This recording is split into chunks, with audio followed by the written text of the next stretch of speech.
Okay, so we're starting, go live. Release it on Facebook. To stream to Facebook, create a new broadcast. No, not on Facebook. Okay. So I think we are ready to start. Right. So first of all, we followed the agenda very simply, as smoothly as possible, and going to show the first contributions coming from after the suggestion of our coordinating school. I asked some members of parliament and also European Parliament to give us some welcome speeches. And you should be seeing now the plan. And okay, let me see who's coming. Maybe somebody else has joined. No, not the same. No, nobody. Okay, we are live on YouTube. Let me go back. Okay, so if you see that, we are a few schools, but France and Austria following us on YouTube. So I would like to say a few words from MCAST Malta, Eleni. So who is following directly this conference, and who is following on YouTube, and something about I'm following directly, and then Ruben is following on YouTube. There is also 2 more people following on YouTube from the European Project team. So 4 of us are following. Thank you, Eleni. You're welcome. And I would like to ask Studienseminar LBS Hannover to say a few things about the institute, which is a think tank useful for us, for our projects. Yes, hello, all together. I'm the project coordinator for the teacher training college in Hanover, and the chief of our training college, following on YouTube. Great. Thank you. Then we have the beautiful school which we came to get to know during the second transnational meeting, online meeting in Tartu, Estonia. Raini, could you say something? Hello, very glad to see you, and best wishes from Tartu, from Estonia, Estonian biggest education center. Thank you, Raini. So you are alone there, and are the other teachers being on YouTube, maybe? Yeah, other people in YouTube. Okay, great. Then Austria is also following on YouTube. And as far as we are concerned, as IIS Giotto Ulivi, Borgo San Lorenzo, Florence, Italy, besides me, there is, of course, connected Antonio, and we are in different rooms, Antonio and Francesco. And besides Francesco and Antonio, there is Eddie and Mario, who are, Eddie is the language department and Mario is the building department. They're also following the activities here, and Carlo from the farming department as well. So over to our coordinating school, Berufsbildende Schulen Eintritt in Germany. Thank you. So yes. The composition team. The team is Brigitte, Stefan, and Klaus, right? That's correct. Hello, everybody. We are very happy to see you again, and hope of a fruitful meeting. And so, thank you very much to Paolo and the team in Italy for this excellent program. I'm very enjoyed. Thank you. Thank you. So, next thing is the welcome speech. The is by Senator Riccardo Nencini, who is a local boy. I don't know whether there are some fans of cycling. I am one of them, and also Claudio, I know, is very keen on cycling. And just to say that his uncle won the Giro d'Italia in 1957 and the Tour de France 1960. You can check it up. His name was Gastone Nencini. He's a member of Parliament, Socialist Party, member, president of the 7th Commission on Education and Cultural Heritage. And he will deliver his speech. Can you please mute your microphone, because there is a reverberating effect. Mute your microphones, thank you, for the moment. And so I was saying that he will deliver his speech in Italian, also for the many families who are following us on YouTube. And I will just give you a short summary of his speech. It's only 2 minutes long.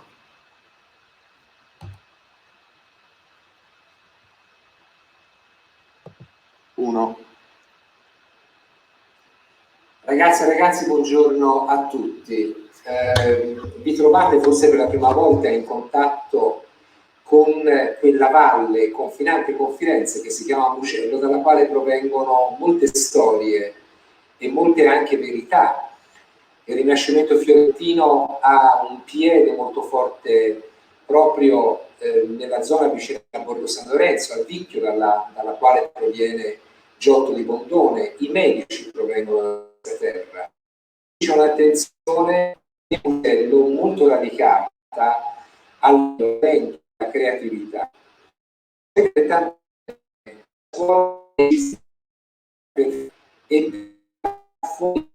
creative, delle quali spesso oggi sono in possesso soltanto gli istituti professionali pongono questa funzione, vi mettono in contatto con il mondo del lavoro, creano e questa terra è proprio la capacità e l'erosità del saper fare. È indispensabile temporanea, dove la manualità, peraltro anche nell'epoca passate, nelle stagioni passate, si collega precisamente all'intelligenza. L'intelligenza si può migliorare a crescere. Ciò che riguarda la Firenze medievale. Poi si sono chiesti Firenze, che non aveva miniere d'argento, non aveva uno sbocco al mare,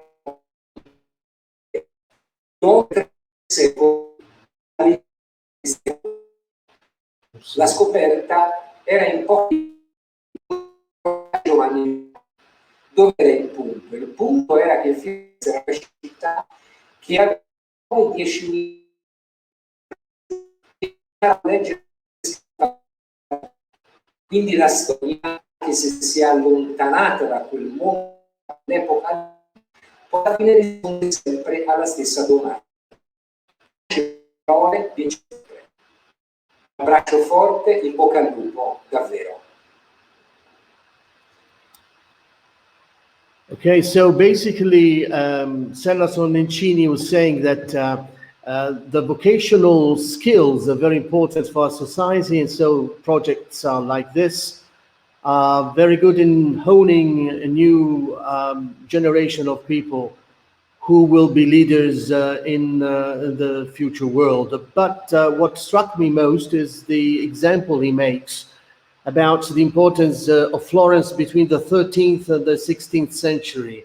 And he said that the reason was that in spite of the fact that Florence didn't have any mining, gold mines or silver mines, not even an outlet by the sea to make it, to boost its commerces. It was in the center, inland, so nothing special about the location. But what was special was that during those 300 years, even in the Middle Ages, there were thousands, it counted and said that from chronicles about over 10,000 young people who were learning to read and write and make basic math calculations for their daily lives. This progressed.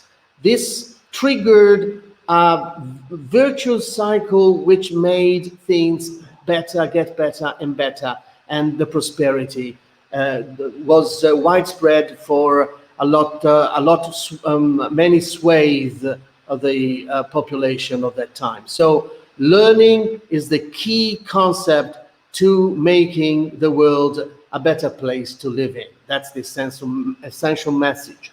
Now we move on to another contribution sent by, but I think we should not to make it too hard. I have to remove a little bit people from the mainstream, but you can continue to hear and see what we're saying. And okay, you will be in the background. You will be in the background. Okay, I will keep maybe Rainy here. Okay, so there's also Peter, who I will add briefly to the mainstream from Germany, from Austria. Yes. Right. Hello. Okay, so something about your institution? It's a Sozialberufe. Correct. It's we have different educations for the social and caring professions. So our students have to work with people who need support. So, for example, elderly people, families, or handicapped people. Okay, thank you very much, Peter. We continue with the contributions of our politicians to this present project. So we'll put everybody in the background and continuing showing us. And this is Nicola Dante, who is a member of the European Parliament, elected in the centre-left Social Democratic Party Italia Viva at the moment. And you can see that he's part of some commissions, and he was very, very happy to help us. Okay, so ask a little bit, sorry, I have to get out, and okay, here we are.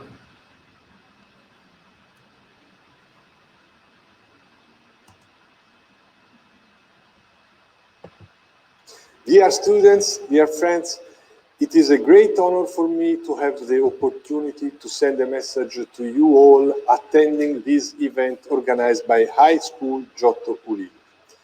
Even if this Erasmus project only takes place virtually due to COVID-19, I think this is a fantastic learning opportunity for you.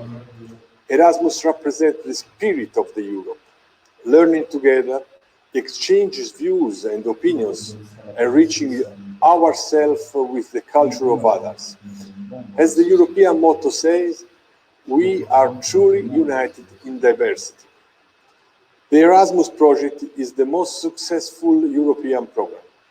It has been ongoing for over 30 years, and the European Parliament has fought really hard to include more resources for Erasmus in the new budget.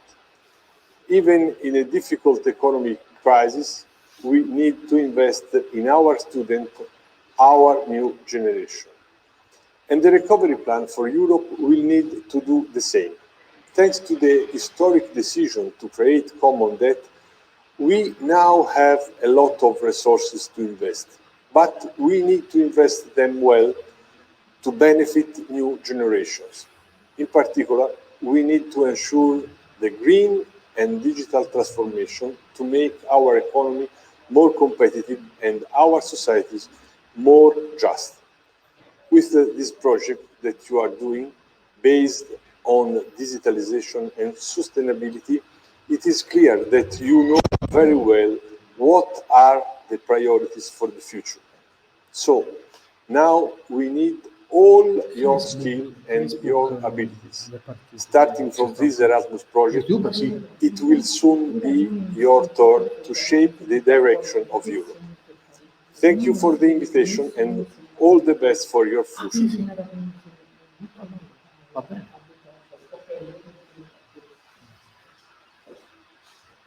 Okay, the next contribution will be from this girl, very young, 30 years old, ex-student, Yana Catarina.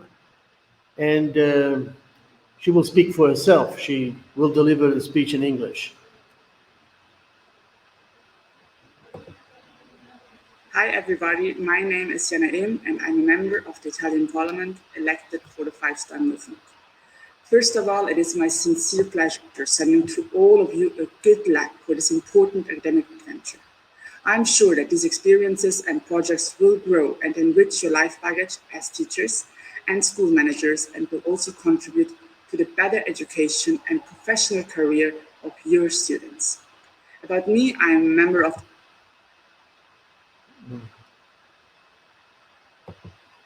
Hi everyone, international cooperation as migration and EU affairs. As a teenager, I've also attended Giotto Ulivi High School in Borgo San Lorenzo, and it has been a tremendous experience. After that, I have studied political sciences and international relations at Heidelberg University in Germany and at St. Andrews University in the UK. As for that, I am really pleased to know that my old high school is taking part in such an interesting European project. The job market in Europe needs a different approach based on the keywords echoed by the title of your project, digital knowledge and sustainability applied to technical and vocational education and training.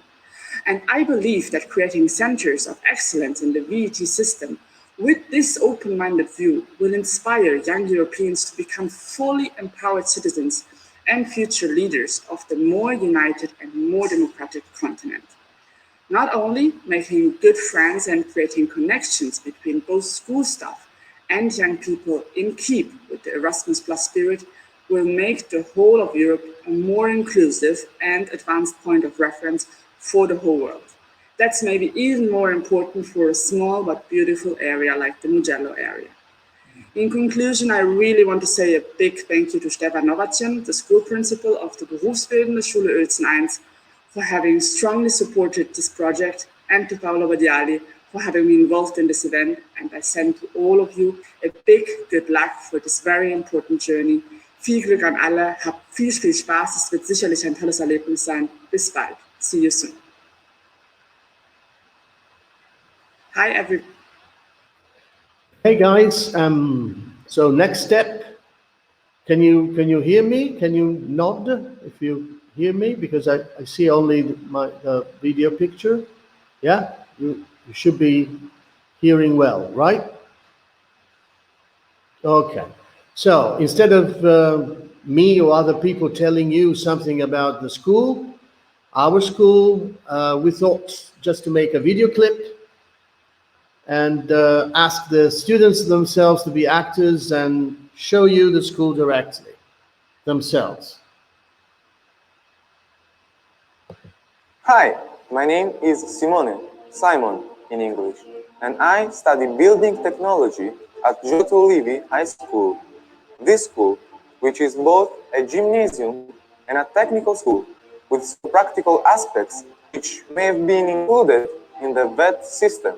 As you can see, the school has been provided with a state-of-the-art earthquake-resistant structure, which we have studied and which makes it a very safe place to be in while learning. After I finish school, I'd like to continue to study architecture or engineering at university level, but I may also want to go to work as a surveyor or building yard supervisor, which is the nearest trade for my current studies. This is a great work of earthquake engineering as well. But there is a lot more to Giotto Ulivi, and my friends will show and tell you more. But first, let's take a look to locate it better on the map and to know something more about its surrounding area.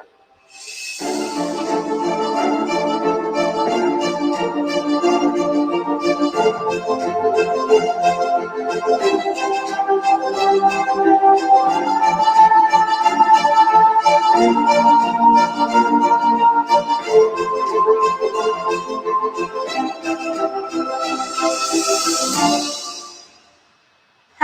my name is Francesca and I study foreign languages and literatures. My name is Alessandro and I study scientific subjects, and we are also very good friends.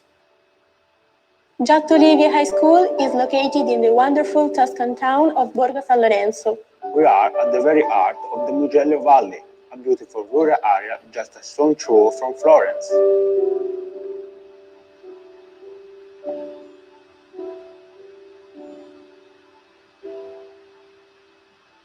Florence doesn't need to be presented here, but maybe the Mugello Valley does.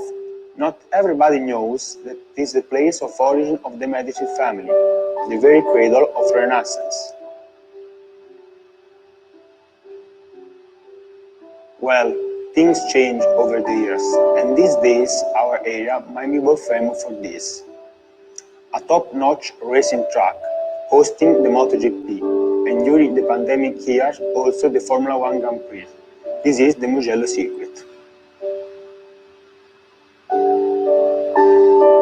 Hi, I'm Carlotta, and this is Anna. We both study in the humanities section of the school. As it was said before, the Medici families, starting from Lorenzo the Magnificent, who was born here, were great patrons of the arts and science.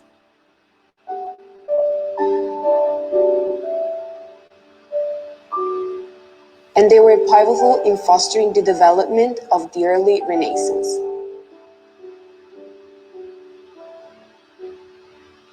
The Renaissance was that cultural movement which ran through Europe from the beginning of the 15th century.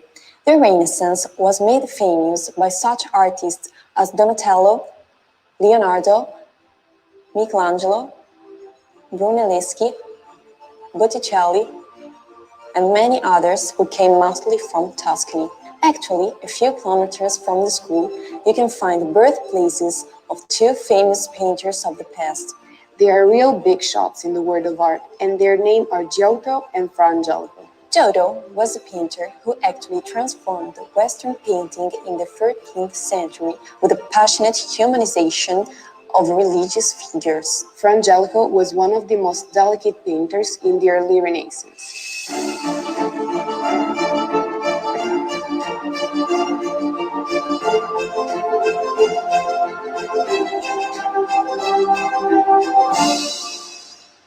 Hi, my name is Giovanni and I study in the farming section of the school. This one here is our greenhouse, and all around there are the orchard plots for our training. We learn to deal with plants and animal life.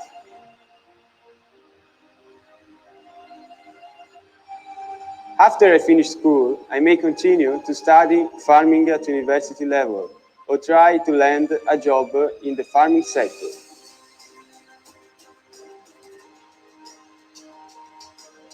Ours is a rural area with a large variety of farming choices, which include the wine and olive oil making, bread, cheese, and many other kinds of foods. Our area is also famous for a rich and varied cuisine, with a real king specialty known as the fried potato tortelli. The tortelli basically are soft, square, yellow ravioli filled with mashed potatoes, garlic and parsley, and seasoned with various kinds of sauces. Other specific products are the top quality chestnuts, called Marrone del Mugello, and truffles, including the white valuable ones, which can be sold even at a whopping 50 grand a kilo.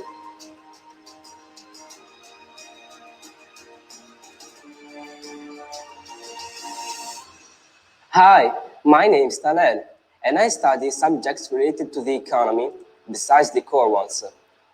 We actually learn the basis of economics, but the syllabus tries to make us aware of more inclusive aspects such as social corporate responsibilities, sustainabilities, and circular economy. The Mugello Valley's economy, besides farming, relies on several small and medium enterprises dealing with precision mechanics, food processing, building, fashion-related industries, etc.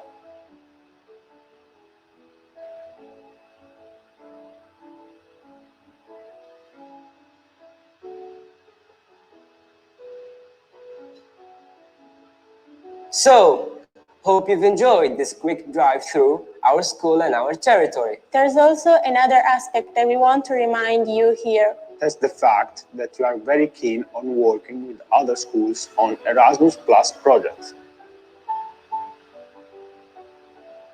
And building cultural exchanges with other schools worldwide. We've made dozens of cultural exchanges and taken part in about 18 European projects starting from the years 2000. The last Erasmus Plus project we are taking part in is called DUNE BB EU, which aims at developing centers of excellence in the VET system. This project is geared at improving digital knowledge and sustainability in the VET school system in Europe. So, goodbye and hope to see you here in the Mugello Valley very soon. We're looking forward to meeting you. You'll get a chance to experience the warm Italian hospitality. Visit wonderful places and meet interesting people. Besides tasting heavenly food and taking part in cultural activities. You will discover that we are a very reliable partner for exchanges and Erasmus Plus projects, and you will have the time of your life.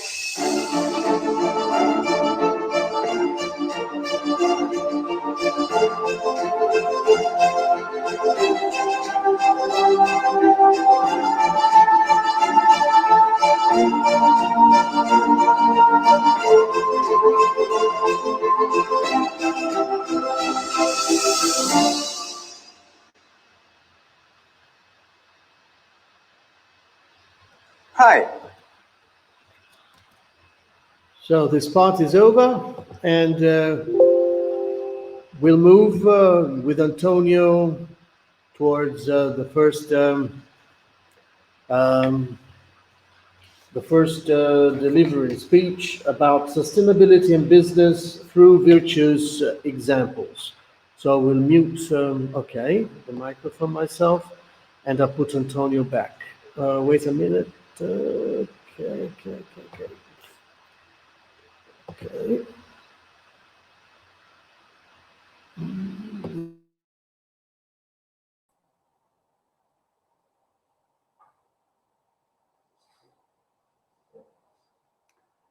Hi, my name is Antonio and I teach business strategies and economy. I'm going to talk about Giotto Ulivi's attempt and combining sustainability and business by giving some virtuous examples.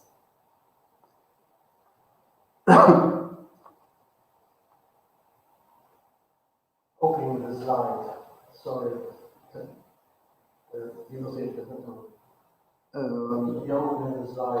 Now we are opening the slides. Just a few minutes, a second to waiting for.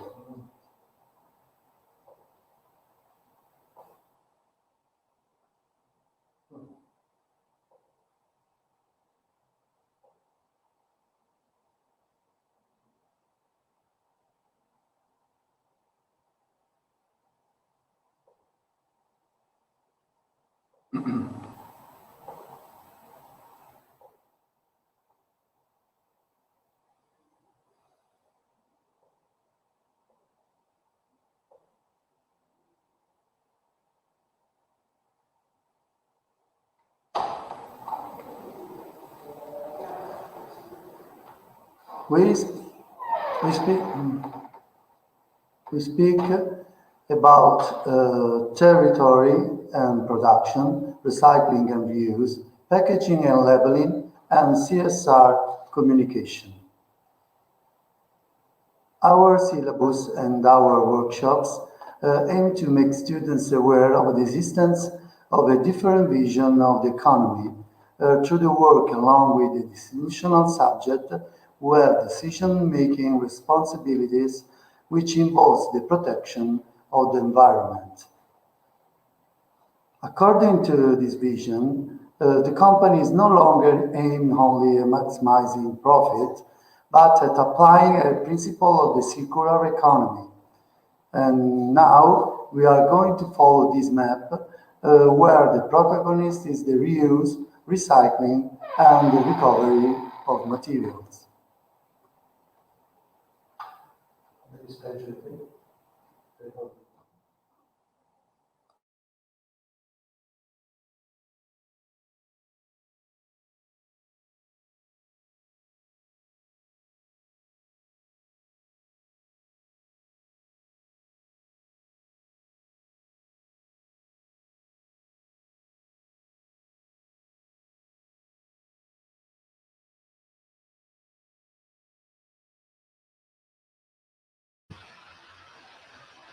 Okay.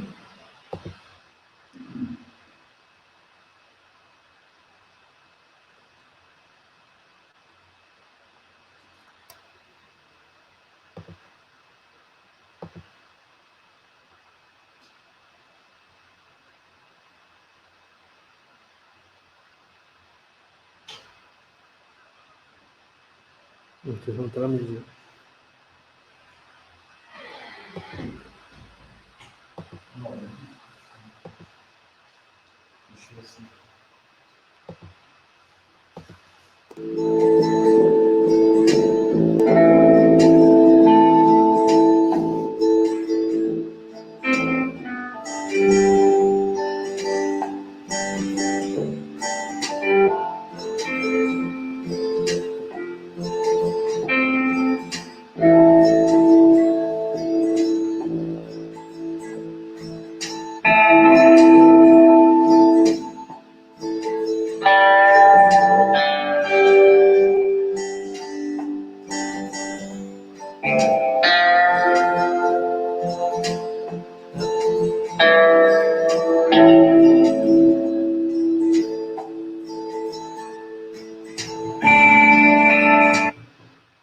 Si può fare così che tu... Our school, through different projects in the business sector, try to promote meetings with the local politicians in order to analyze the study of the master plan, waste and disposal methods, Aspetta, and no, compare the local experience. No, non c'hai coso, non c'hai l'audio. Lascia perdere. Chiudo io, aspetta, chiudo il mio.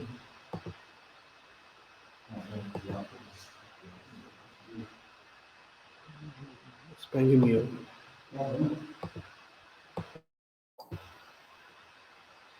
Our school, through different projects in the business sector, try to promote meetings with local politicians in order to analyze the study of the master plan, waste disposal methods, and compare the local experience with that of the other Italian European cities. The municipality of Borgo San Lorenzo is setting up a collecting center for the reuse and recovery of materials. The project also involves the creation of a zero waste research center at our school. Now we are going to watch a very short video about the recycling project at our school.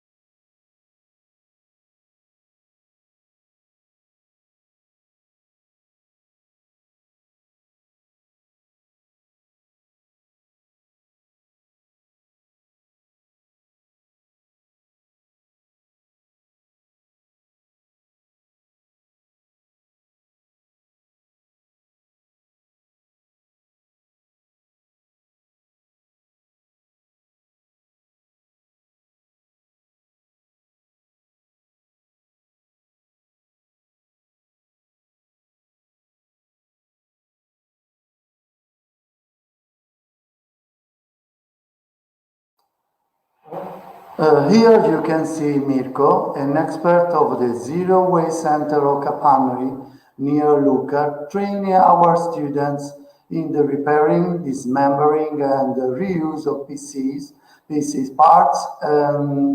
We had a great number of old computers in our basements, And little by little, they are being either recycled or dismembered to make disposal more efficient.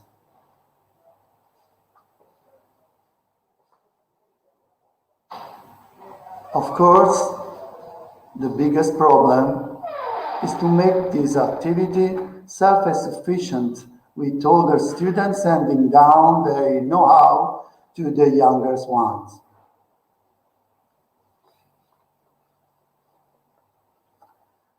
From the analysis of the different type of materials used in the production, a critical sense develops on the different environmental impact of waste.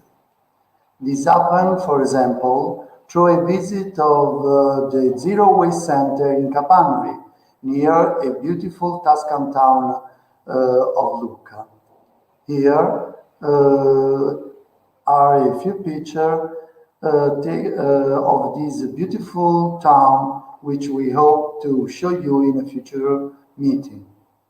So let us take an ideal trip from Borgo to Lucca via Florence.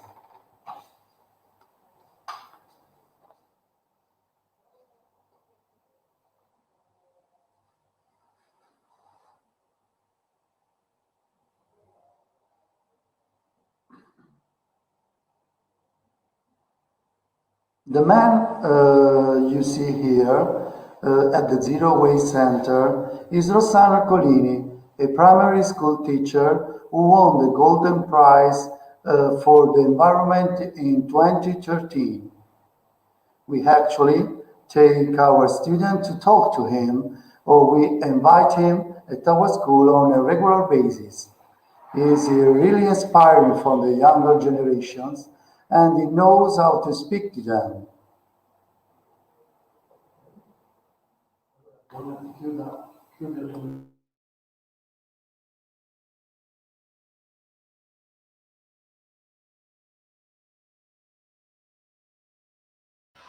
Il microfono stesso.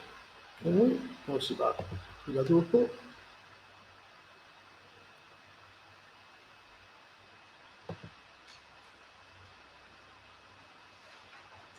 These are 24 products not recyclable. This is a trouble we needed to find to get a solution. And so we are finding our research, very simple research, is about how avoid such design mistakes. And we are finding a lot of solutions at the moment, not in the very far future. So about babies' pampers, about coffee capsules. This is an example how simple citizens like me and with a little expertise, but with a big amount of passion, can finding solution very helpful for the rest of the society. Circular economy is inviting us to find a common solution, connecting ecological solution with economy solution. Zero waste, circular economy are not only for environment, maybe first of all for environment, but are promoting also a lot of jobs. And this is the message that we need to share with everybody. Thank you to come here to partner to share this message. Okay. Thank you, Rossano. Thank you very much. Fammi levare la cosa, questo, torno su questo.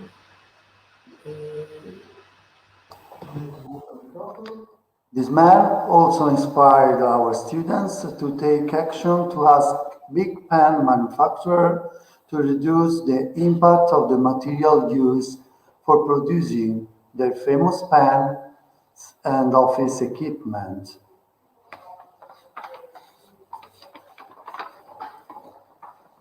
Another meaningful experience we would like to speak about revolves around the time bank, also called the Garden of Hours in Borgo San Lorenzo.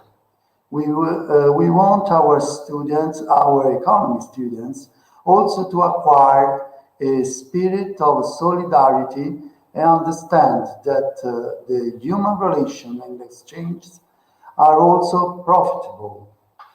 The time bank is particularly fit for times for crises like the ones we are witnessing now, when cohesion in society and among generations is most needed. In the time of bank, in the Garden of the Hours, students exchange time, not money, but they create a capital of relationships between people that is creating also culture and solidarity. So, for example, students gave their time teaching Italian to young immigrants and also teaching senior citizens how to become more proficient with a computer, tablets, and especially with the smartphone.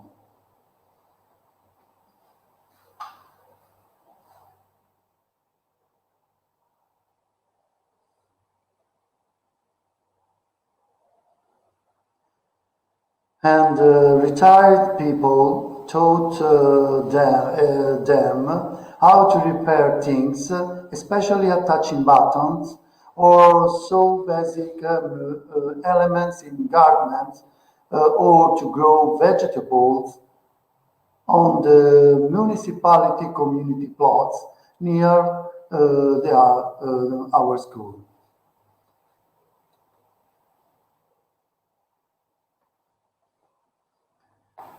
The framework for all this is the school dimension, which the students face on a daily basis.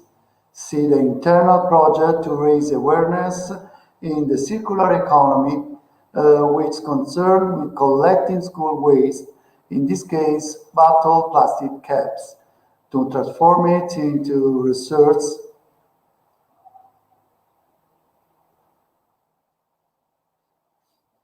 With this project, the school contributes directly to the construction of water wells in some African countries,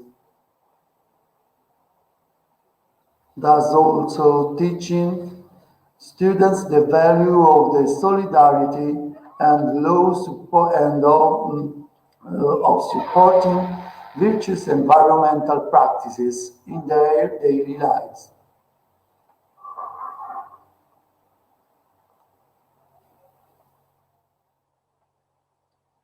In almost parallel way, our students are led to analyze various production chains, choosing from those closest to them, not only agricultural, but also industrial ones, such as La Marzocco, a leading company in the production of coffee machines, which has been committed for some time in field of corporate social responsibility, CSR. In fact, though producing coffee machines, this company wants also to monitor the coffee production chain, enacting a fair process of involvement of all stakeholders, starting from the coffee plantation in Honduras or Ethiopia, right up to the factory in Borgo San Lorenzo.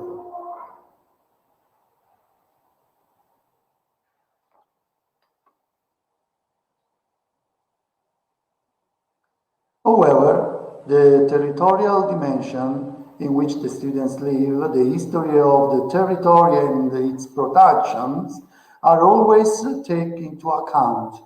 The visit to Samontana ice cream factory in Empoli, not far from Florence, and its family's history of development represent the testimony of this interest in the factory.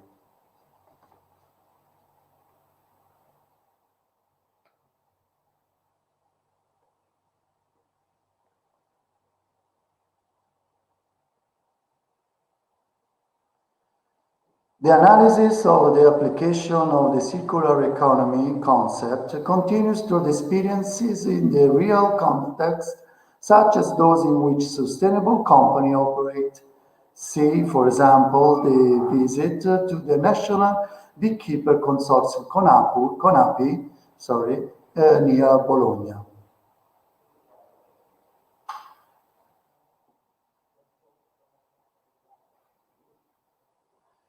This visit, a couple of years ago, made it also possible the development on Erasmus Plus project focused on the business empowerment of students through the analysis of the honey supply chain, including also an in-depth work in product marketing.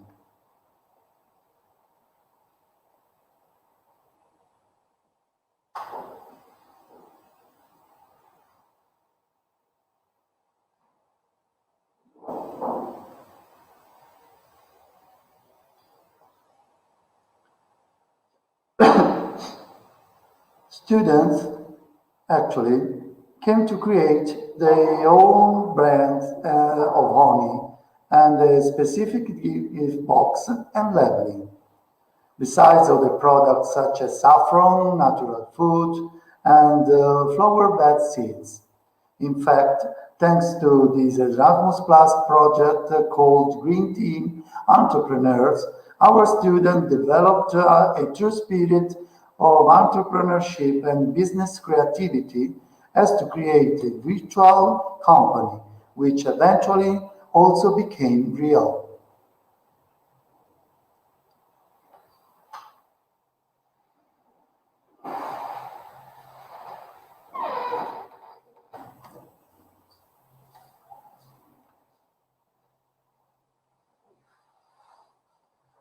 Through this project, it was possible to set up workshops in which students studied the packaging of the product as a communication tool. For example, due to the carrying out of this Erasmus Plus project, students also started a small business revolving around natural soaps produced directly in the chemistry laboratory of the school and sold at the local market. The same was done with honey.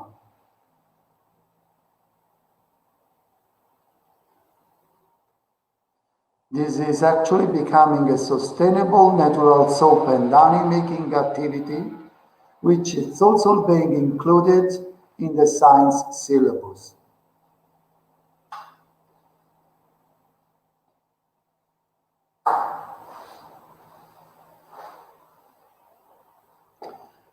In order to raise awareness in responsible consumption, paths are implemented in which, through the label, companies are studied and classified according to the information they provide to the citizen consumers.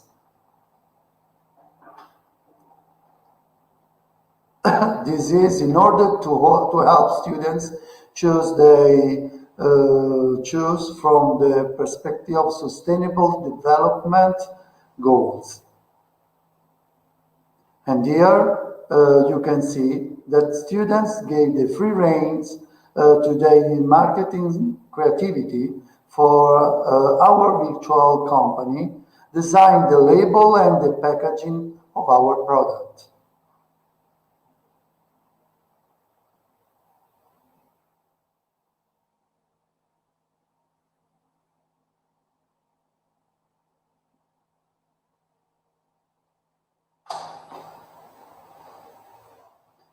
In this regard, a series of activities are carried out concerning the analysis of the socially responsible behavior of company and their positive impact on the choices related to marketing and human resources. See workshop in CSR in the strategic vision of the company. This organization chart highlights the relationship between skills required of workers by company and the various corporate functions. We have focused our attention in particular to marketing.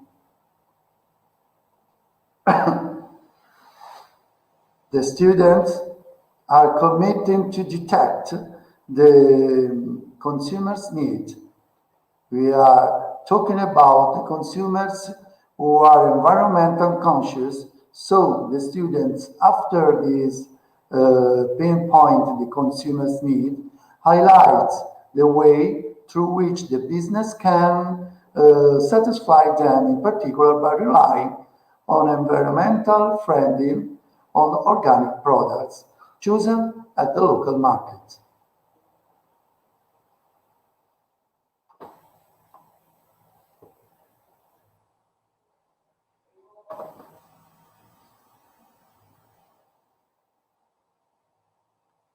Socially responsible behavior that respond to economic, social, and environmental expectations are analyzed. In foreground is placed the protection of the human and social rights of workers and the protection of the environment and the territory. Promotion of the renewable energy.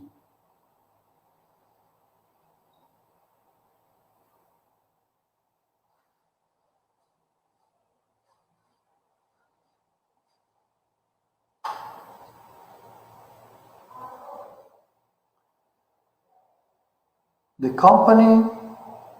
company's social and environmental balance is studied as a tool for communicating ethical, social, and environmental values with the presence of both internal and external stakeholders.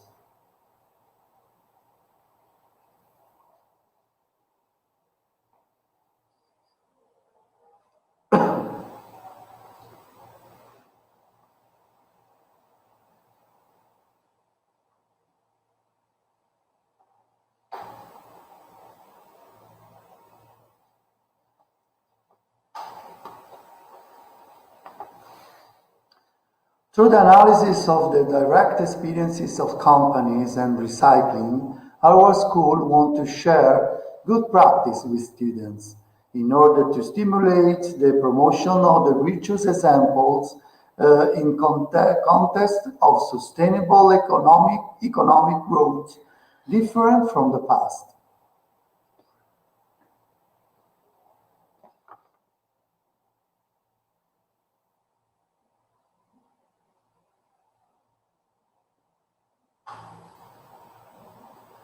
The central focus is to encourage responsible industrialization, inclusive and sustainable with respect for the human being and the environment. The experiences of students as a testimony of their growth path in support of the technological innovation. Students are encouraged to discuss issues which require a good background knowledge of social and economic problems. The debate method, teaching method, is also a tool of this growth of maturity path that we hope to continue also to thank to this EU project. Thank you for your attention.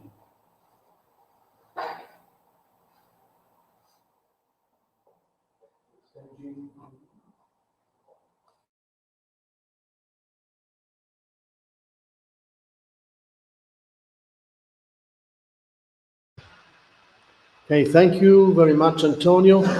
And then I think now Francesco's turn, but we have to swap. Francesco and Antonio have to swap their places because there is some problems in Francesco's room with the microphone. So just a minute.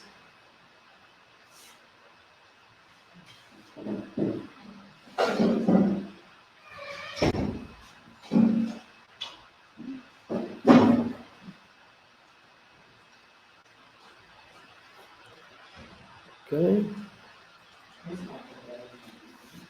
Accendi il coso. Metti a tutto.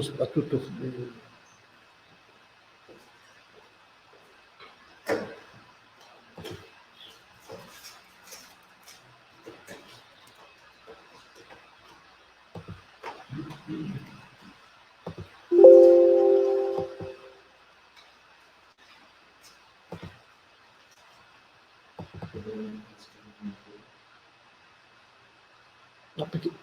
Sta cambiato. Ok.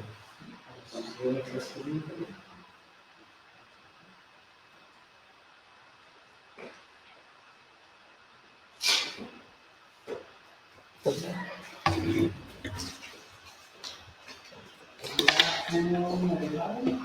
I will start my presentation with a short. Microfono. Good afternoon, everybody.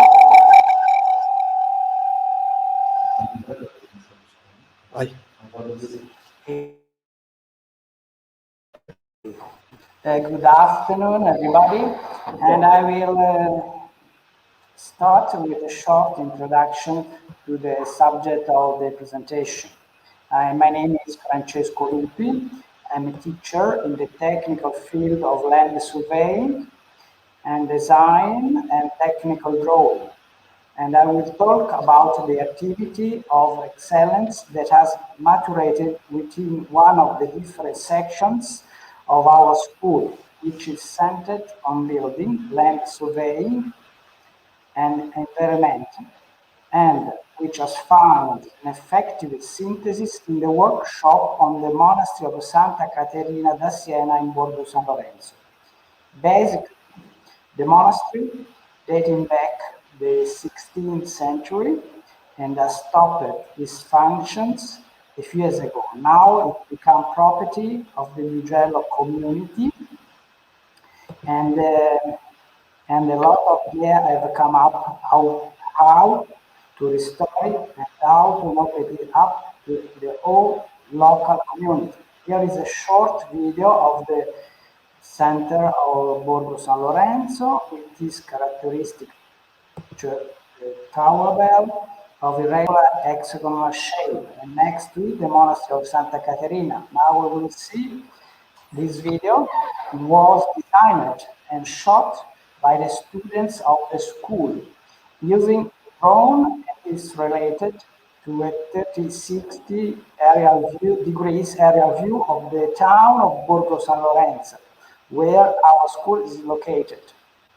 The video, as you can see, has a virtual center in the bell tower, jointed to the Pieve and the Monastery of Santa Caterina da Siena. The panoramic images show the medieval historic center in the foreground and then extend to recent areas of urban expansion that began from the early 13th to the 18th and 19th, and then of the last century. The town limits are represented by the green areas. The bell tower is a symbolic element and a landmark of the entire community. It is a work of great architectural prowess, and it sits directly on the apse of the parish church with the hexagonal shape.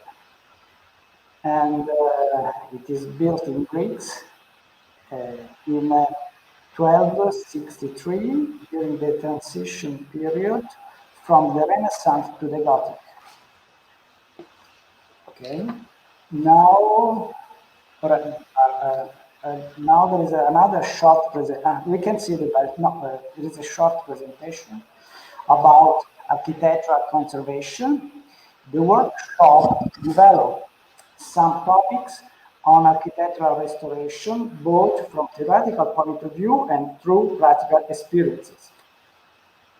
We started with the basic questions. What does a monument mean? Why is conservation of the architectural heritage important to the deal with the main theories of architectural conservation according to the current normative reference and laws.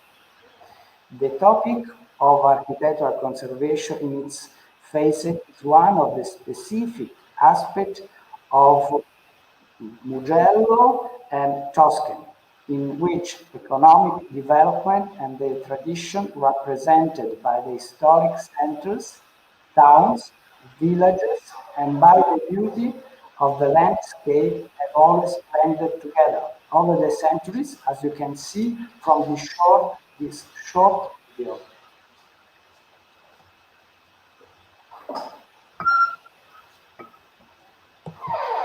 Okay, we can start with this video. We can see the medieval bridge close to the school in Dicchio.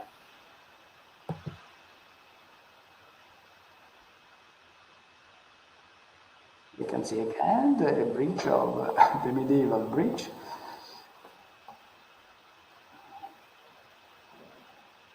This is the birthplace of the painter Giotto, and this is a close-up of vineyard inserted in a typical Tuscan landscape characterized by the presence of cypress trees.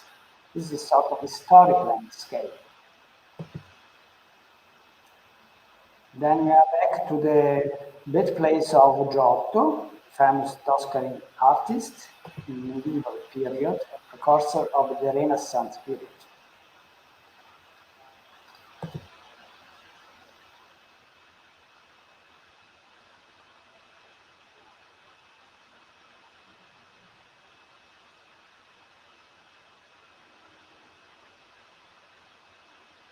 Now we are in Scarperia, Castle of Scarperia, the image before. This is the Castle of Scarperia, very close to Borgo, which still has the town hall and its mayor. They still function like it was in the past, in the Middle Age, the town hall here. And then we can see the Romanesque church of Sant'Agata with a very interesting wood structure inside. This is the bell tower. And this is the view of the landscape. This is the Romanesque facade of Sant'Agata with the masonry of Filaretto, the type of masonry. And we can admire the other type of landscape and the surrounding of Sant'Agata. And we saw, okay, this is Sant'Agata again, and this is the landscape. The protagonist of those last shots is the architectural landscape, with the balance between the design of the fields and the various crops and the presence of ancient rural settlements. And now we have to start with the other. Now there is the other presentation. Okay.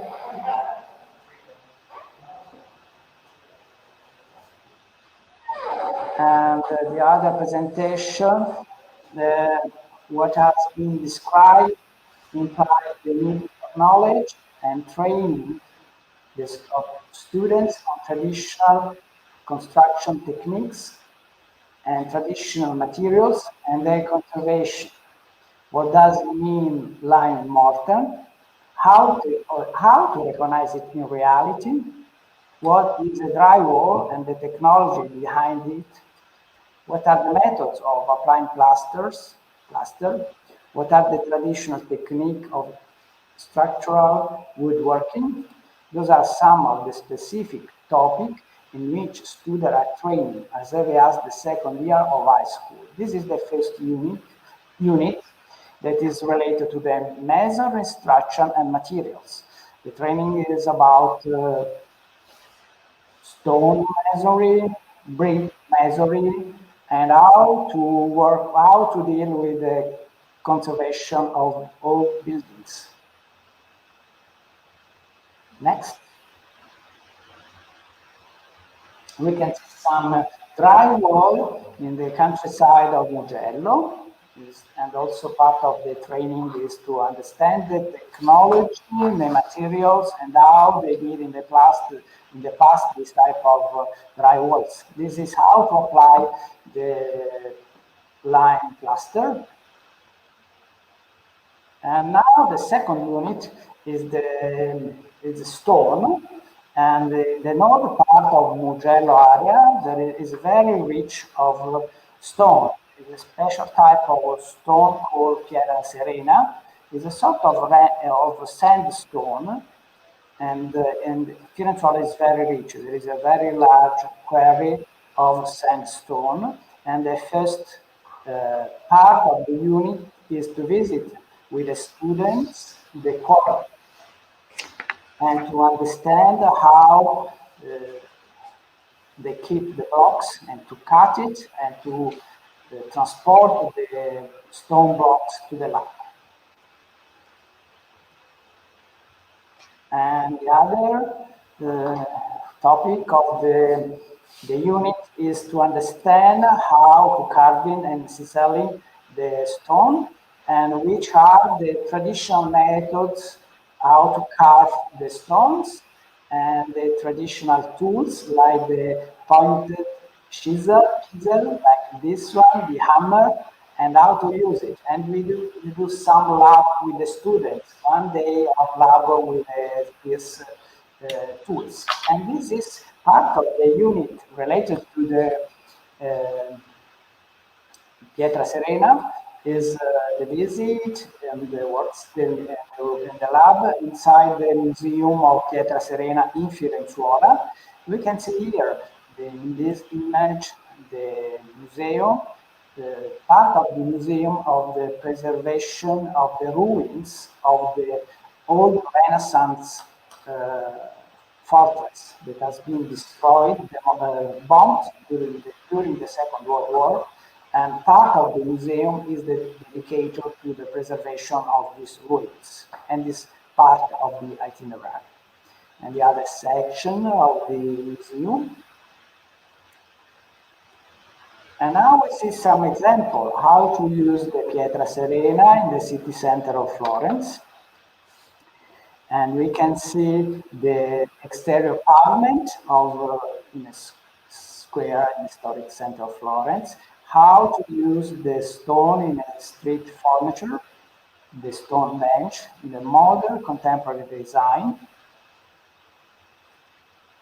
And there are other monuments that are interested how to restore, how to reintegrate the old and decay part of the monument, and how to use the stone and how to use it for the restoration and rehabilitation, and to reintegrate the old parts of the monument. This is the interesting villa of Poggio a Caiano. This is another Medici villa in the north part of Florence. Another example of the use of Pietra Serena is the Piazza Santissima Annunziata in the center of Florence, and we can admire the Hospital of the Innocents. This is one of the first work of Brunelleschi, the most important architect of the Renaissance, of the early Renaissance in Florence. And now the second unit is related to the wood. The third unit is about wood. And this is the second institution. We deal with this rural civilization museum that is inside a very beautiful place in the forest of Mugello. And we have this type of unit. We can admire the rich collection of ancient tools. And now the unit involved the carpenter that explained how to use the axe in the woodwork.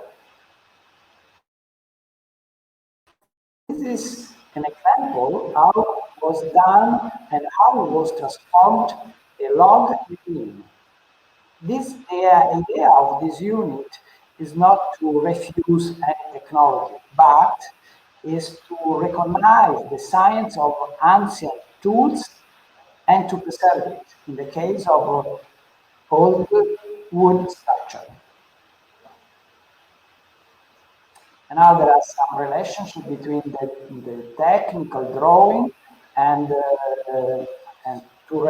how to realize starting from the technical drawing. This is the lab. And also there are some photos about the traditional wood structure. We are in front of us, there is an old truss, very well preserved. And this is an old truss inside the contemporary design environment rooms. And the other one is a very simple truss in a new building done in the traditional way, measuring and wood.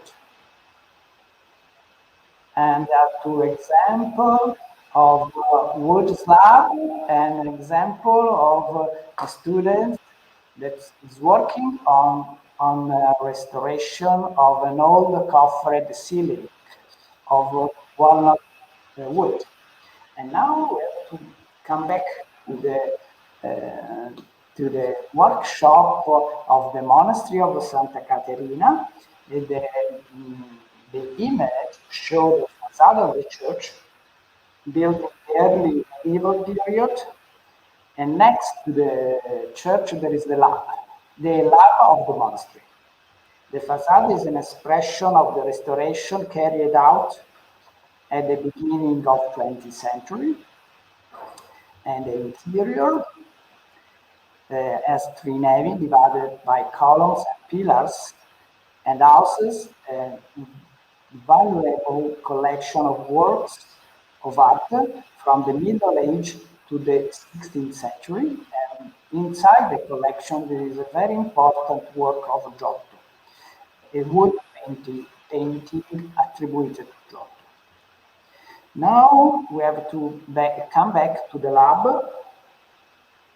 The workshop on the Monastery of Santa Caterina is therefore part of a broader training course, of which it is an element of union of the different thematics area dealt with during the 5 years of study. Let's go back to the workshop on the monastery in a multiple aspects. It concerned the topic of architectural conservation and many other topics. Theoretical lesson on history of art, history of this monument, developed through a specific interdisciplinary unit that involved many disciplines, especially those on theoretical and vocational area. And now we start with the Unit 4. The Unit 4 is related to documentation and historical research. In this slide we can see the portrait of Pope Leo X Medici Pope, done by Raffaello, and because there is a strong connection between the monastery and Medici family on that period, at that period when Leo X was Pope. And also on the right side of the slide, in the upper part, we can see the Villa di Cafagiolo, because it's one of the Villa Medici in the area of Mugello. And we can go to the next slide. This is the Villa di Cafagiolo, and this is part of the cultural heritage left by the Medici family in the. This is the aerial view of the Villa di Cafagiolo, and this is a new project for the new Villa di Cafagiolo, especially for the garden area. And this is the other important monument left by the Medici, is the residence of Trebbio. Both monuments were done by the project of Michelozzo di Bartolomeo, that was the architect of Medici family. And this is the view of Castello del Residence of Del Trebbio. Allora, now we have to return back to the part concerning resources and historic research. And we show two archive documents that represent the elevation of the Church of St. Lawrence. We can see on the left side the facade of the sketch of the facade. And in the right side, the document is related to the planimetry of the area of the monastery, the area occupied by the monastery. And now we are in the last part of our work with the students, that is the surveying of the cloister of the Monastery of Santa Catarina. We can see the students that are working with the equipments that used for relief and photographer and how to photograph the all elements of the cloister.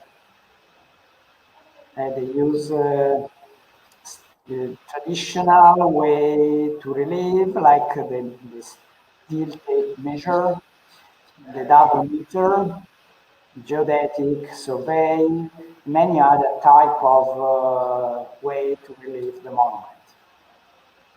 And we see the drone here, and on the right side we see the photo of the total station. Can we go to the next? And now we use the drone, and we can see the different phase of the work with the drone, with the tower. And you can see the image of the bell tower, and now this work is still it's not finished yet, this work, because now they are working with the image, then now and after that they have to transform the image into drawings.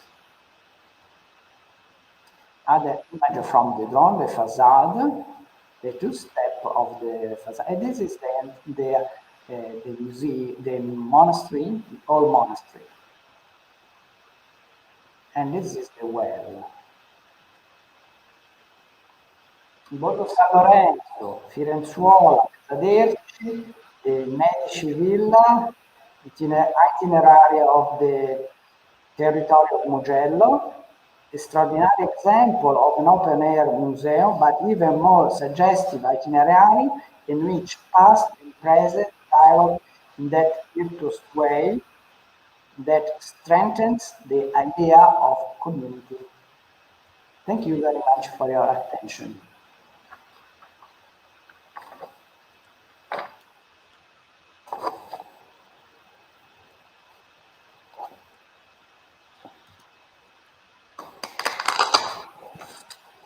Spenge il microfono.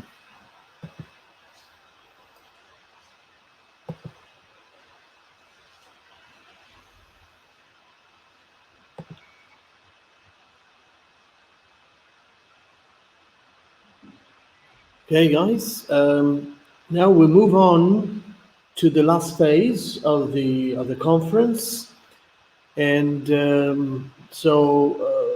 Professor Peri will sum up all these ideas. But before getting to him, we have another short video to show, and this relates to a project, an innovative project.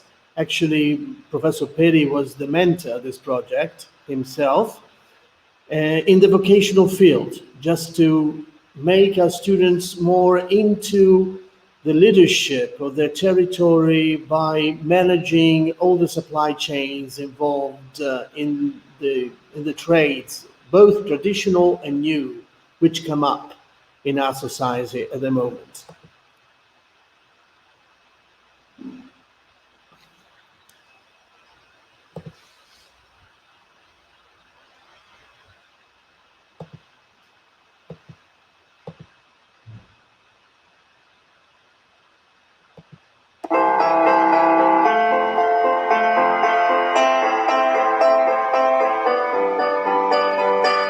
In 2015, the Technical Vocational Agribusiness Mugello Center was born.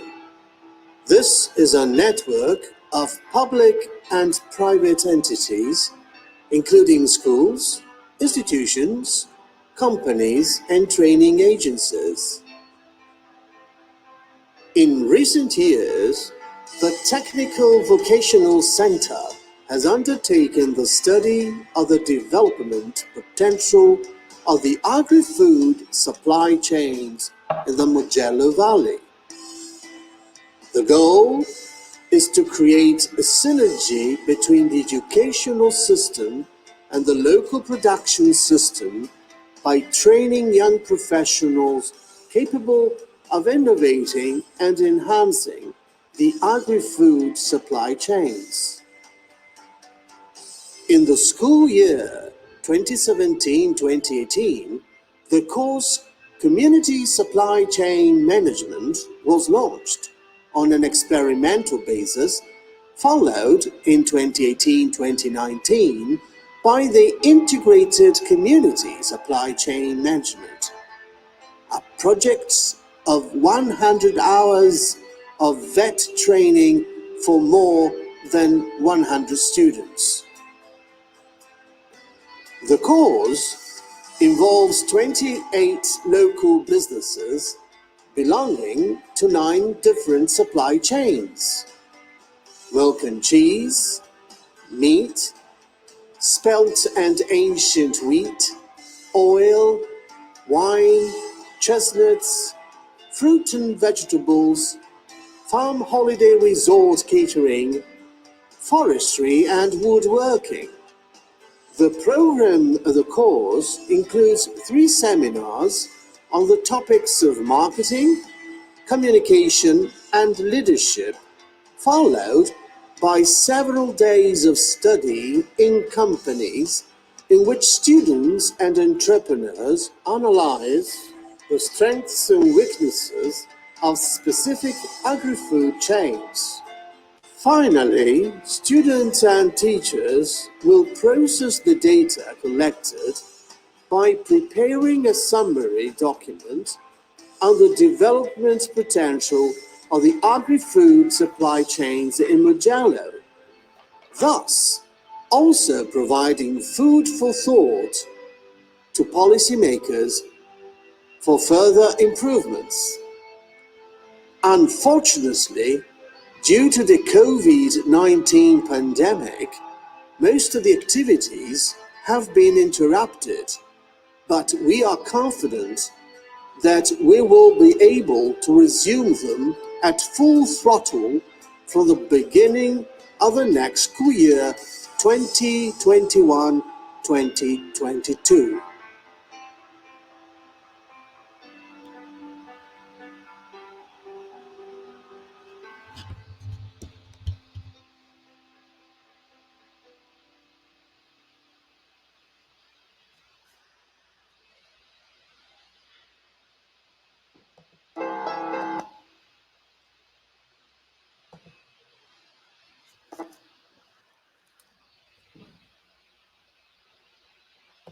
Okay, thank you very much. Now I'm putting on the stream, directly on the stream, Claudio Peri for his final conclusions. So picking up some suggestions from the video and pushing them further up for maybe a future of our school and also of a further Erasmus Plus project. Thank you. Over to you, Claudio. Thank you, Paolo. Are you hear me? Can I start? Should I wait for my No, you can start, Claudio. I think everybody hears you. Okay, is that correct? Well, thank you. 3 years ago, we started the project on agri-food chain management and communities of practice, involving the senior high school of Borgo San Lorenzo and some farms, companies, and businesses of agri-food chains. We agreed on 2 main goals. First, to educate students of senior high school to leadership roles.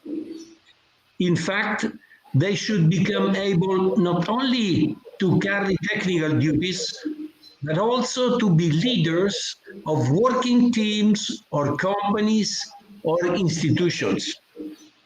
Second, to foster an evolution of individual businesses into communities of practice, according to a definition invented by economists of the University of Cambridge in 1998. Our long-term goal was creating a Mugello community of farmers, food industries, food marketing, restaurants, and agritourism, sharing the common purpose of increasing the value and appeal of the Mugello production and marketing of food items. During the second year of this project, over 100 students from high school and about 30 companies from agri-food chains were involved, as it was summarized in the last video. Thanks to this experience, we began to understand the importance of system thinking to collect meaningful and critical information about business and companies. The importance of training by associating the students to business operators and managers. We saw new ideas being generated by discussions about threats and opportunities. This experience allowed to show to the students the practical effects of market globalization, climate changes, soil and water pollution. One of the companies participating in this project, the Villa Campestri Olive Oil Resort, organized in Borgo San Lorenzo an international conference on sustainable diet and food values, with speakers from University of UK, California, France, and the Culinary Institute of America. We also presented our project at the conference on consumers' perception of food processes at the Academy of Geography in Florence, with speakers coming from universities of Milan, Bologna, and the Italian Ministry of Justice. The results of the first 2 years were encouraging, but far from achieving the goals that we set for this project. We were asking for, first, an educational system introducing leadership, teaching and training. And second, companies collaborating in a community of practice. These goals are difficult to achieve because both education and economy are based on a tradition where excellence is pursued through selection based on competition rather than on synergy based on collaboration. My impression is that even the problems of sustainable economy, less plastic, recycling of waste, energy saving, new energy sources, biodiversity, and sometimes even social initiatives to support children or the people with disabilities or the elderly are often used as advertising topics or keywords to get the access to public funds instead of focusing on structural innovation and human promotion. But COVID-19 pandemic is destabilizing our way of thinking, as well as our educating and operating system. What the philosophers of post-normal science predicted about 20 years ago is becoming real. At the Congress in Florence, organized by the Academy of Geography in October 2001, on food safety, food quality, and food ethics, Silvio Funtovics, one of the founders of the post-normal science movement, summarized in a few words the situation that we were going to face in the 21st century, which is now. He said, facts are uncertain. values in dispute. Stakes are high and decisions are urgent. Comfortable assumptions about science are in question, together with traditional risk and cost-benefit analysis. I want to repeat it for the Italian audience. I want to underline this point. I fatti sono chiari. Sui valori di riferimento non siamo d'accordo, la posta in gioco è molto alta e le decisioni sono urgenti. An impressive anticipation of the COVID-19 crisis. Not paying attention to the philosophers' alarm, but continuing and intensifying the competitive commercial approach led to the wild, uncontrolled globalization that journalist Thomas Friedman presents in his book, The World is Flat. Globalization of businesses has flattening effects, he said. Flattening of traditions, flattening of peculiarities, flattening of cultures, flattening and polluting, flattening and increasing social disparities. Let's be honest, we will not solve economic or social problems in our territory if we do not go beyond the traditional model of economic development. The money that companies are going to receive from public administration to repair the damages of the pandemic will not guarantee the future of our territories. Only healthy, well-organized, deeply committed communities can guarantee long-term territorial development because, as again Thomas Friedman says in his book, Thank You for Being Late, and we are late, when people feel embedded in a community, they feel protected, respected, and connected.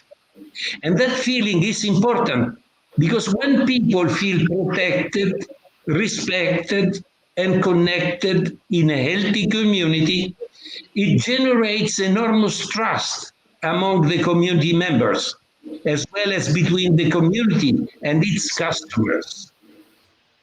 Everyone understands that the most interesting project presented by Professor Antonio Mainolfi would have no real impact if adopted by a single company, while it could become very effective if applied by hundreds of Mugello businesses well connected in a community. Everyone understands that if the lab workshops of Professor Francesco Lupi would involve dozens of art and craft operators, it could become an attractive feature of the Mugello area. The participation in a community obviously multiplies suggestions and opportunities. Do we understand that without a structural change, a sustainable economy in our territory is at risk? What can we do to overcome old economic systems and promote new, more effective ones? Just to stimulate your thoughts, I'll present two proposals for effective and structural changes. The first proposal is to create a multi-sector community of purpose as an evolution of our previous idea of food chain community. Perhaps people in the agricultural businesses do not believe that art and craft businesses can have interesting synergies with them. Nor perhaps craftsmen believe that museum or concert operator can have interesting synergies with them. Nor do concert operator believe that wineries, olive oil mills, or vegetables garden can have interesting synergies with them. But if the purpose is to promote the territory that contains them all, then synergies may be very effective. You, the young people, should find the courage and push to start such a revolutionary change of multi-sector community purpose. in order to better define the content and goals of this proposal, I suggest organizing an international conference on multi-sector communities of purpose for sustainable and social development. The second proposal is to create, together with and inside the community of purpose, an immigrant inclusion system. The problem lies before us in full evidence. The children of our professional operators refuse to do the same job that parents and grandparents are doing in agriculture or industry or services. There is an urgent need for inclusion of immigrants. We must guarantee them recognition, decent housing, effective health care, school for their children, schooling in our language, our history, our constitutional structure, practical training in our school, laboratories, farms, and shops. We should find in ourselves the courage for such a revolutionary initiative. In order to better define the content and goals of this proposal, I suggest organizing an international conference on immigrants' inclusions for sustainable and social development. The two proposals are less difficult than we imagine because they are both rate limited and dimensionless. They are rate limited because everything involving a change in mentality takes a long time. We need to think long term and towards the horizon of 2040. The two proposals are also dimensionless because they can be realized in a small scale prototypes and then progressively expanded. These two qualities are adaptive. They allow to make mistakes and give the time to correct them. The advantages of these two projects are so evident that they could stimulate imitation in other areas of the world. I have no doubt that our two conferences, well organized in two different countries, could attract the contribution of Nobel laureates and the interest of policymakers and famous journalists. And this is for your future, not mine. Thank you very much for listening.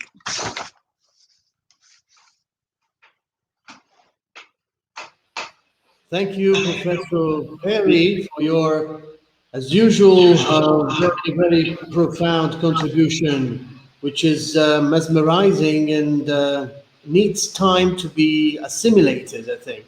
But we hope that in the near future we can build up another Erasmus Plus project taking your considerations into account.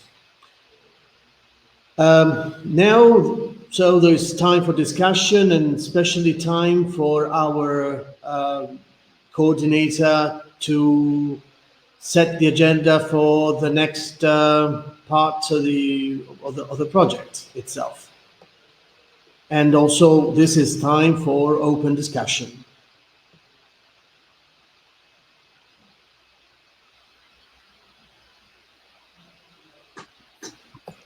Yeah, first, I must say I'm very impressed about the presentation from the different people. Thank you very much, all. Mr. Perry, it was very interesting for me to have something people must feel protected, respected, and connected. These three things are very important, I think, for the future design from excellence centers. So the basic thing that the people must feel well in the centers and we can make things together, good things for the future, for their own future, and so on. So very good and very correct words, and I hope we get your presentation in Word for the documentation from our meeting. So then yes, I have the text, so I can send it to you. No problem. Okay, very good. Yes, with the permission of Claudio, of course. Yes. Yes, I like that you can read it in the final edition that I have now. I'll send it to Paolo as soon as possible. Thank you very much.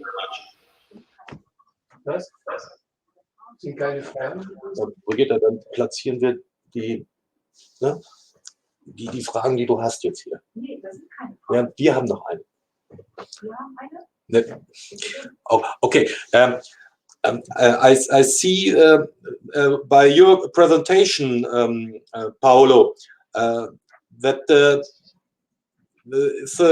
you have traditional wet what you show, and you have modern wet. And in one chat online, I see that someone wrote that you make the balance between the traditional wet and the modern, the sustainability-orientated wet. It's correct.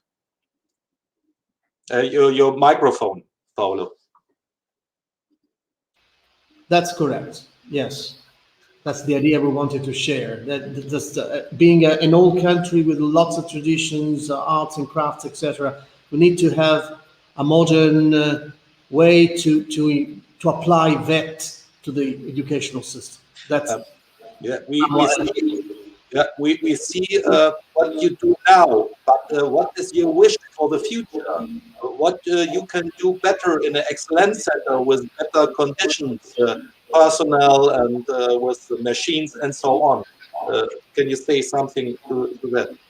Oh well, as far as we are trying to, through the projects like the one Mr. Perry, Professor Perry was suggesting, we try to lead the way towards a vocational path. But our school was born as a humanity, high school, and then technical school. We miss something, and that's the vocational training of our students, which can be done not only through a series of projects with links with businesses, because we don't have all the machinery available at school, only for some sectors, for example, the building sector and the farming sector. But we need more connections with the local businesses to find training paths for the students, combining the tradition and the future. Yeah. What's the problem? You have not enough time for cooperation meetings and plan with local SME, small middle enterprises connect with you. This is the first question. Second is, do you see a chance to cooperate more with universities? Together, the Osnabrück-Erklärung wet in Europe. It's a road that the connection. It's a good idea. The university is important for more cooperation and more quality, more excellence. Yes, that's correct. That's next step is to foster closer links with university, so as to give us more food for thought and good practices to be implemented at the school itself. But it's work time, and we need work time, and that's the problem. So I think that's a very important point. We write this down in our paper, in our guideline, that special things and budget for cooperation. I know, but the peculiarity of the school, different from, I don't know, the one in Malta and also Tartu and yours, which we saw directly with our eyes, is that our school was not born as a vocational school. But we think that our students are missing a lot of opportunities. So we are trying with different projects, as Antonio and also Francesco have shown, just to bypass this impasse, because ours is not a vocational school. We don't get funding as a proper vocational school would get, but we try to bypass this difficulty by streamlining new projects, and and the next step would be that to get closer links with university. There are other questions from the other partners. Yeah.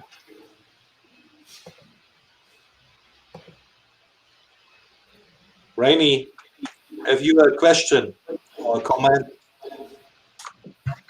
So many interesting information I have to think about.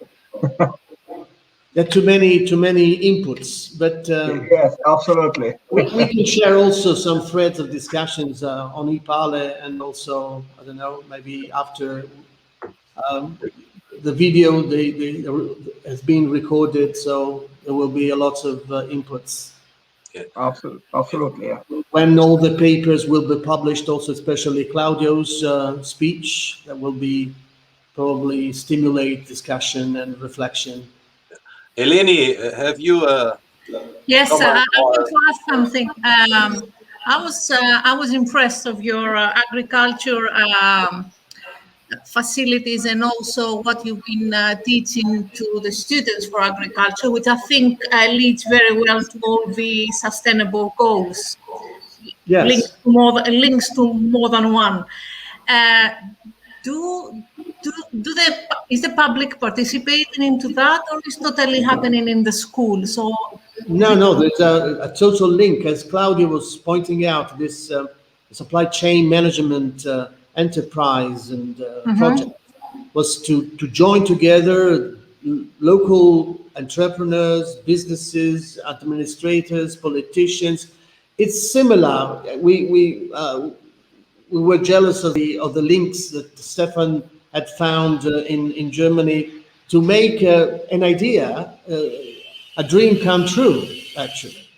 And in very little locality like Borgo San Lorenzo, we try to do the same as Stefan and German School did for the whole of Lower Saxony region. So the idea behind could be like, if they produce something that can be given or sold to the community. Yeah. The students make their own little company, as Antonio suggested, in the hive. They actually produced honey, they produced soap in the chemistry laboratory, not on an industrial basis, but tailor-made to the local market. But it's a way to learn how to do marketing, how to do production, how to do to make a business scheme. Perfect. Yeah. Yes, I think that it's an important key that the students make their own business case for the future. So yes. In the line of sustainability-oriented business cases. So that is what the European Union wish, and it's a possibility that we are the innovation center. Yeah. So the wet schools can be innovation centers, regional innovation centers. And the young students can make their business case, and then they must transform it in the real regional business market. So that's the big goal. For me, the goal is the same here in Earth, that we have students, companies for transfer in the real business area. So, Doris, what's your opinion or comment or question? I've noticed that our friend from Austria, so Zaberufeschule. I don't know where he is. He is away. No, okay.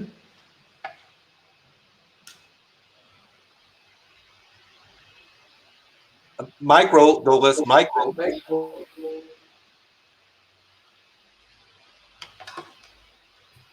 Okay, maybe you, Stefan, you have something to show us.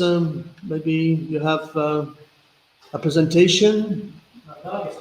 Doris, sorry. Oh, it's okay. I want to say thank all of you for your impressions and your presentation. And I'm thinking all the time, how can we work together? How can we learn from each other? For example, you show a lot of presentations about textile industry. And we have in Hanover here, so it's actually only a small part, but we are thinking in direction of sustainability, how we can do upcycling and textiles. Text. The audio is not coming very fluid. You were talking about textile. Textile. Yes. Yeah. The reference to textile we had was the bank of time, where students exchange time. The money, the currency is time. So they give the time to the elderly, teaching them how to use the mobile phone better, how to use the PCs or tablets. We have seen in some pictures, there's a young girl teaching an old woman to use a tablet. But this old woman taught her how to sew buttons, or how to repair a pair of jeans, for example. And other people taught young people how to grow vegetables, how to repair bicycles. That's what's the activity that our student made. But if you like the project, we could build with the other needs and the other exchange of the needs, create a virtual money based on this exchange of instrument. I think we can share good practices. This was a very good project. It was very much appreciated by the whole community. It's another aspect of the circular economy. It's another aspect of the circular economy. As students understand the value of time and care and love, not only money, but also there are other things as important as money. Especially in this period, I spoke about it. Especially in this period of COVID, that the spiritual, the relationship between human race is very, very important. We would be happy to exchange some of these ideas and views with the I don't know, all the people can have needs of somebody that help them to make the purchase to the supermarket, and young people give to them its time, and they can have in something that old people can give to them in exchange.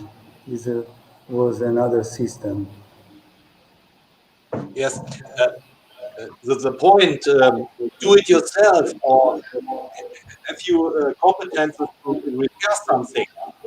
The Corona times show us how important is this competence to do itself.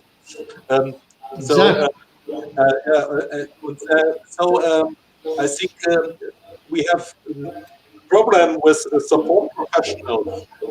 Young people don't want to make a web training for some professions. So what is with the future when we have no professional service at home? Some things to repair something and so on. So a basic competence to repair something, like in the old Rome, when the grandpa go with a young child in the Werkstatt, yes, and show the young man what they can do itself and produce stuff. So this is a basic traditional things. So this point we must have on our agenda. Yeah. Yeah.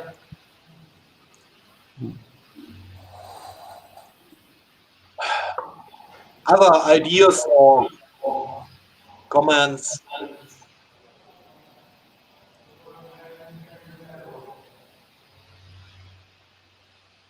Okay, Paolo, and then I make the point how we going on. So I present. Yes. Sure. Yes. Okay, then I share here my screen.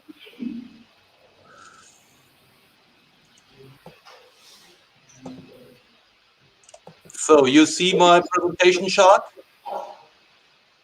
Not yet.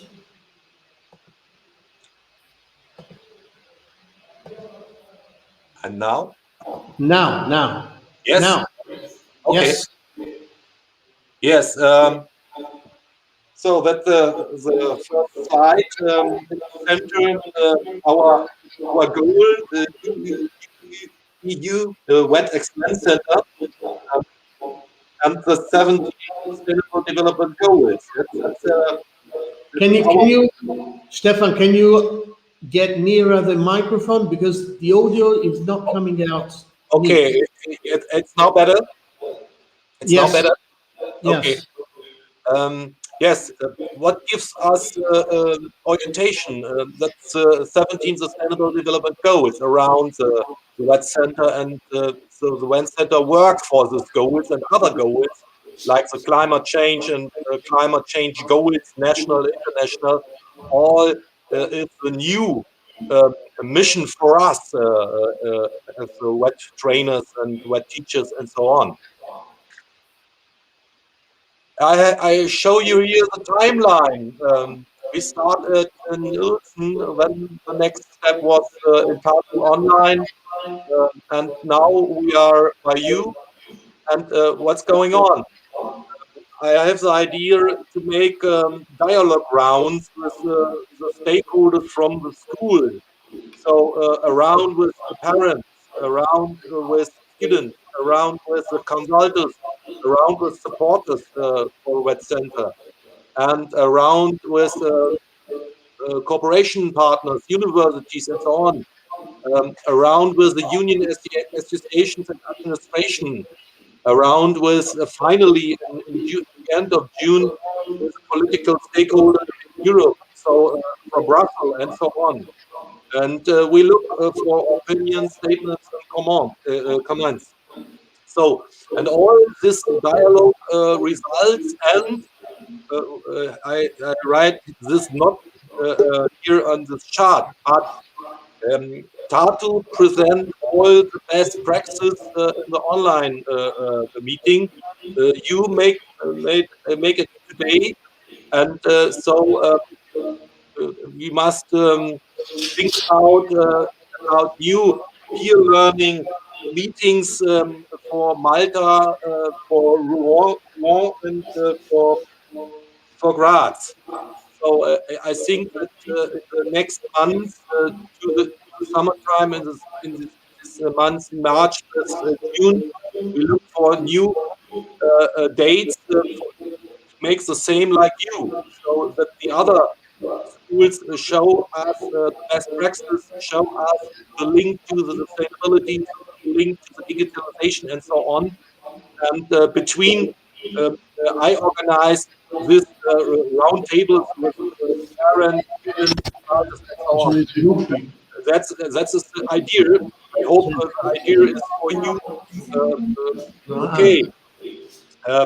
At the end, we have a plan to present the guidelines, and all the results we will write down in the guideline for the design for the Excellence Center.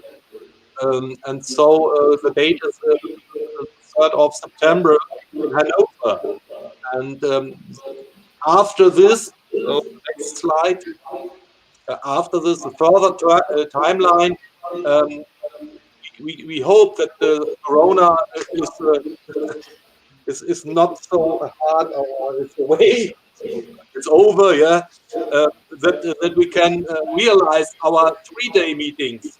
So in the hope that we can meet us in November in Graz, in February by you, in March of Malta, in April, May in Rome, and in June in Tartu. That's the idea, and we must fix concrete dates. That's the line, and what we do in this 3-day meetings, we can reflect the discussion from Hanover with the political people and other people invited into this meeting, and discuss about the work and learning arrangements of the future. We can designing cooperation models between web partners.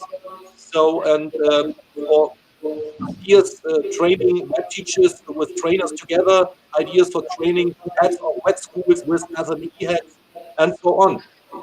So that's the idea, and I hope that it's okay for you.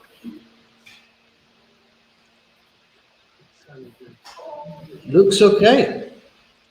You see me again? Yes. The charts are away. Okay.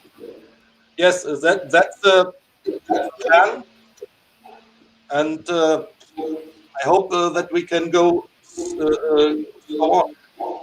Yeah. You can think about and be in contact, and can speak in the next days about the special dates and so on. And I have some connections to the leader of and parents and other connecting people, so we can make